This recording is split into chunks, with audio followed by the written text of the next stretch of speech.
Hey, I'm Amy Stockstill, and you are tuned in to Amy.tv, where every week we have the opportunity to come together and grow in our confidence for life and ministry. This week, I am bringing you a little bit of a different video. I'm going to talk to you guys today about hospitality, because I love welcoming people into my home, and this week I have been playing house, and I've been getting my heart ready and my home ready to host two pastors and their wives. We have one coming from New York, I think, and one coming from Atlanta. And so I've been busy hurrying around all week, shopping for things, getting things ready, and I thought it would be a really fun video to share with you guys a few tips that are quick and easy to make your guests feel right at home.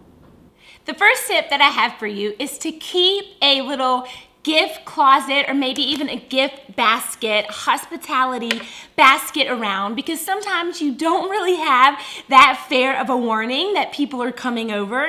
Sometimes people just come in last minute and you're not really sure who's coming, how many people are coming. So if you have a gift basket or if you have a gift closet somewhere that's packed with things, then when the time comes, you can just whip it out. I just have some pretzels. I have a pretty little water bottle. I have soap. Soap never goes bad. It's really cheap from Target or Walmart. I have some pistachios. So if I get a last minute guest, then I can whip something up in no time and they feel like I've been waiting for them to come. The second tip that I have for you is to always keep cards in a drawer somewhere, neat and organized, that are just blank and pretty, that you can write a little handwritten note on.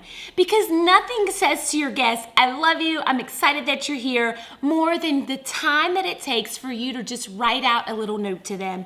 You can write how much you love them, you can write a scripture, you can write a funny memory that you have together and just say, I'm so glad you're here. If there's anything that you need, let me know.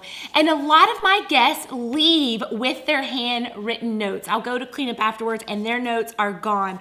You know why? Because it means so much to people to have a handwritten note, and it really won't take you that long. The third tip is your choice of gift basket. Now, I learned this the hard way. I was getting all these really pretty gift baskets, and then of course the guests that were coming thought, well, she's giving me this whole thing. So she's giving me the snacks and the waters and the goodies, and then I'll just take the basket with me, because what woman isn't smart enough to know that baskets can always be used? So what was happening is I was getting baskets, just a few dollars here, a few dollars there, but then I wouldn't have any more. So every time I got a new guest, I would have to get a new basket, which really isn't that big of a deal. But when you have a lot of guests, you start spending a lot of money on baskets. So what I did was I got a basket that I could write on that clearly says, welcome to the Stockstills.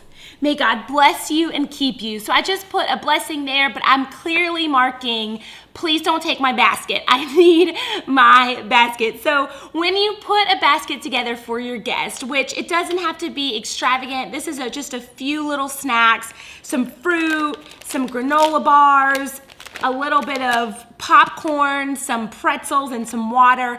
Not really a big deal, but just keep in mind that your basket will go unless you clearly mark it. This next tip you're really gonna like, because it is gonna give you a bang for your buck, and it is hangers. When you have hangers that are all the same, it just has this organized, peaceful feel about it. And these hangers, you guys, are not expensive.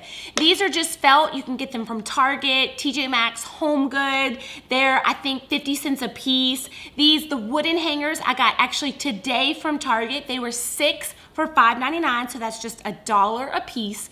And when you have different hangers, nice hangers, maybe your people aren't even coming and aren't gonna be fancy and hang their clothes up.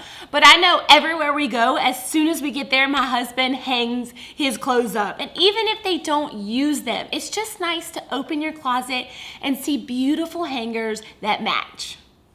This last tip makes things so much easier for you, and that is to just get some kind of shadow box. This one's really cool because it opens, or to get some type of frame that you can put information in. This has the Wi-Fi code, it has the extra key. Later on, I'm gonna put in there just a note of maybe some of our favorite restaurants, or a note that says when you're done with your towels, you can put them in the bin that's in the closet.